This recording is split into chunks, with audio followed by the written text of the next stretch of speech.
What's going on? And welcome to the post-game show here on your Cyclone Fanatic streaming platforms. Now we're going to do something a little different here. I'm just going to roll instant reaction into the post-game show. It's going to be the same show today because, frankly, this game's been over for hours. I'm just going to end up saying the same things over. So I want to thank all of our great sponsors. Of course, our presenting sponsor, Carl Chevrolet, Carl Auto Group. They've been supporting us for a really long time. Freaking love those guys. They're all over the state of Iowa now. And when you are considering a vehicle purchase, you need to support the people who support us at Cyclone Fanatic. That's Carl Chevrolet, Carl Auto Group, and my friends from Centurion Stone of Iowa. Now, we're actually working on a commercial that will play on these things of what they did for my living room last year. I want to show you guys how great of work that Judd and all those guys do. Joe, Brian, Stacy. I got all sorts of friends who work at Centurion Stone, phenomenal people. So shout out to them for sponsoring postgame here on the Cyclone Fanatic Podcast Network and all over the place on our Cyclone Fanatic social media platforms. And finally, our friends Dr. Warmy and Dr. Greenwald from the McFarland Clinic, orthopedic surgeons. You see them down there each and every game working on the Cyclones, and they can work on you too. Phenomenal people. We thank all those people for their sponsorship here on the Cyclone Fanatic Podcast Network. All right, 43-10 was your final. Iowa State defeats Ohio. I do have some notes here. A lot of stuff in the second half. Boy, I mean, I tell you what, that was one of the longest games I remember. I don't know if it actually was.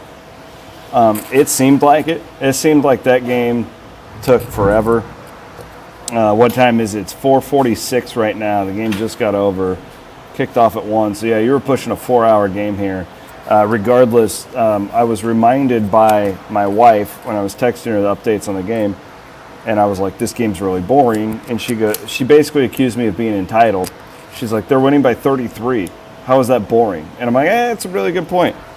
It's a really good point. So I actually really enjoy the second half. I like games like this where you get to watch some of the young guys. I was taking a lot of notes on that, and we'll get through today. You know, Iowa State covers the spread easily. They hit the over. So really a lot. I know it was a sloppy second half. I get it, and I'm right there with you guys. But I also realize you're starting to work a lot of guys in there, specifically on defense. A lot of new guys. Didn't exactly have your A-team out there, and that's good. They needed a game like this for that.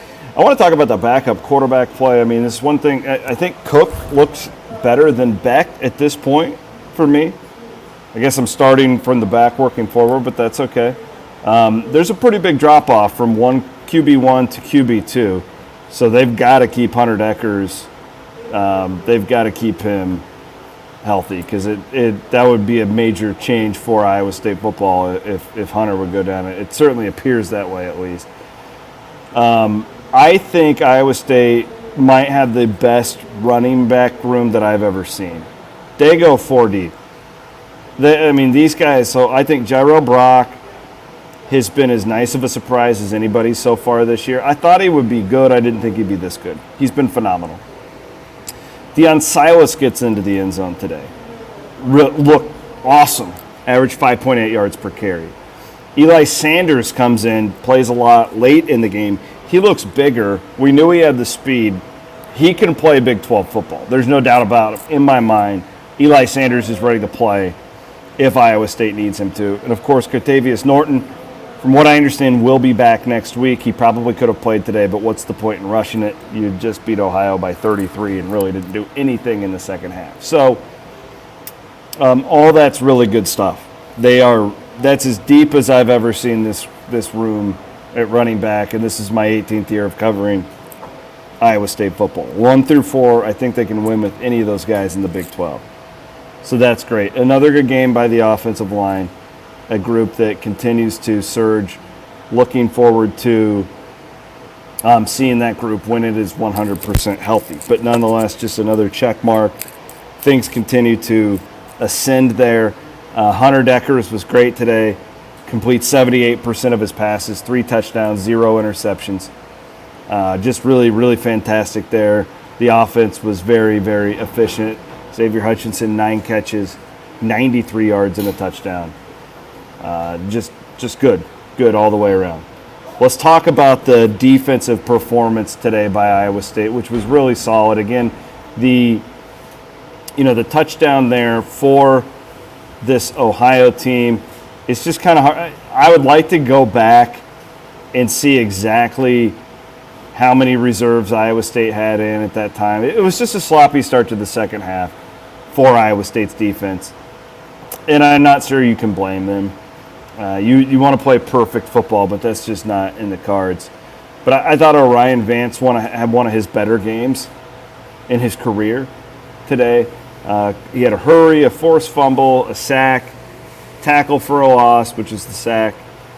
He was really good. I like Verdon, seeing Malik Verdon out there. Bo Freiler didn't play. Hopefully you get him back next week. But I thought Verdon was pretty good. I love Iowa State's corners. I think that the two corners are probably the most talented tandem at corner that Iowa State's had in the Matt Campbell area with Miles Purchase and TJ Tampa. Really, really fantastic to see the defense. I thought I wasn't questioning the defense after week one. They didn't look great, though. Then last week it's Iowa with historically one of the worst offenses we've ever seen in college football thus far. So it was kind of like, to me, I just wanted to see the defense out there against a competent offense, and they were really good. Ohio isn't great, but you still hold them to 233 yards. How many takeaways did Iowa State have? They had 3 turnovers. Yeah, 3 turnovers today for the Cyclones. So you're going to win a lot of football games when you're taking the ball away like that.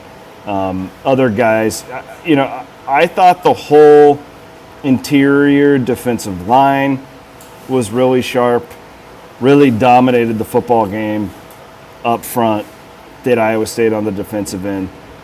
Anthony Johnson had one of the great plays you'll see this year in the first half with an interception, which was awesome to see. So there you go. I want to talk about a couple Big 12 related things here.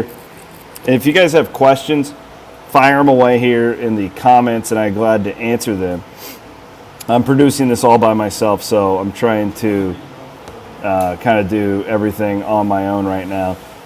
The Kansas State, and I apologize for you listening on podcast now, but kind of a live interactive show at this point. Kansas State currently tied with Tulane as we go late into the fourth quarter. Baylor is getting waxed at Oregon. Kansas and Houston, last I saw, was in a weather delay, and they were tied. Kansas is good, okay? Like, we're past the point of, Kansas needs to prove it. They're legit. That road game to Lawrence looks tough now, okay? So everybody needs to quit making fun of, quit making fun of Kansas football. They're not back, but they're not like the laughing stock that they have been. I don't think the Big 12 has a bad team. I do think Baylor is super interesting. As Gage on the Cyclone Fanatic Facebook page asked what I think about next Saturday's game. Baylor struggled a little bit today. They ended up winning 42-7 over Texas State. Took care of business, covered, did all that stuff, which you would expect from Baylor. Listen, what does it mean? And I don't know if it means anything. Does it mean anything that BYU, who just beat Baylor, is getting killed at Oregon? I don't know, but I'm throwing it out there. Where is Baylor at? That young quarterback is going to have a hard time, I think, with this defense and this crowd next week, right? I think Iowa State will be favored in that football game. I do. I think Iowa State will be favored now. I'm going to owe Brent Bloom a case of high noons. I didn't think they would be going into the season. Iowa State will be favored next week. Small favorite, but they'll be favored. Bob, I disagree with you. Bob says on Facebook that West Virginia is pretty bad. Why are they pretty bad? Close loss, on the road, rivalry game, top 25 team in Pitt, and then Kansas. You lose to Kansas. Kansas might win at Houston today. Kansas is going to be 3-0. Is West Virginia like one of the best teams in the Big 12? Probably not, but if you watch their games, they're not bad. Kansas the last few years is bad. That West Virginia team will win some games. And he might get fired, but they're not bad. They have talent.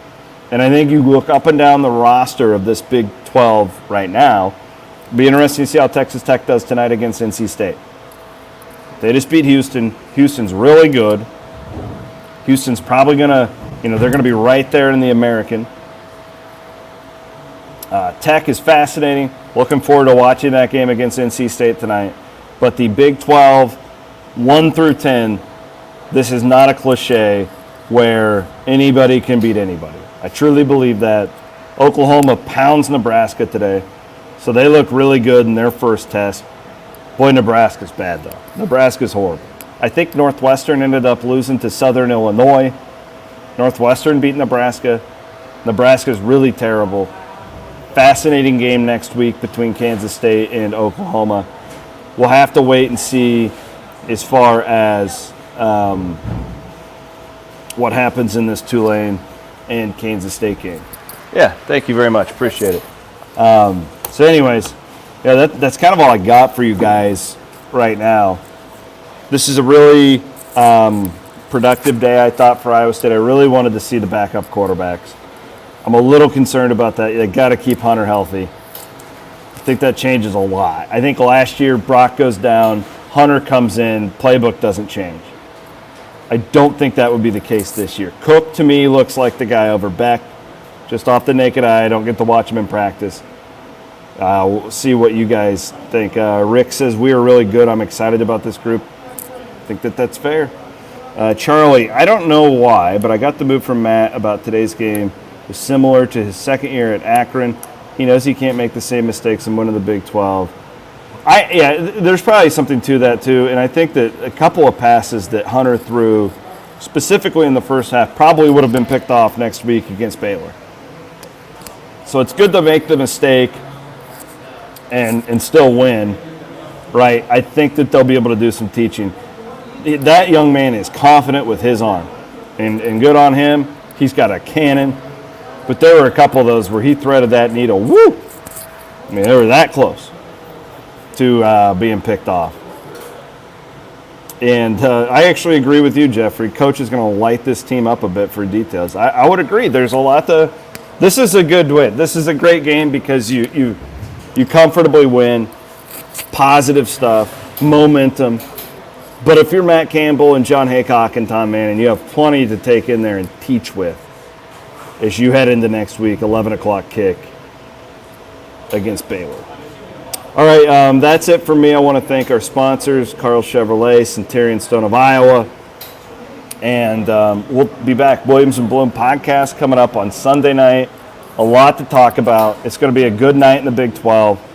Be able to talk about this Kansas State-Tulane game. See how Kansas turns out. Houston. I think NC State and Tech could be a really good football game tonight, and Raleigh as well. Thanks for watching. Appreciate you guys. Connor Ferguson and Jared Stansbury and Jacqueline Cordova. We're going to have complete coverage for you guys all night long, heading into tomorrow at Cyclone Fanatic. And, of course, it's Big 12 week, kicking off next week with Baylor. 11 a.m. kick. Thanks for watching, guys. Take care.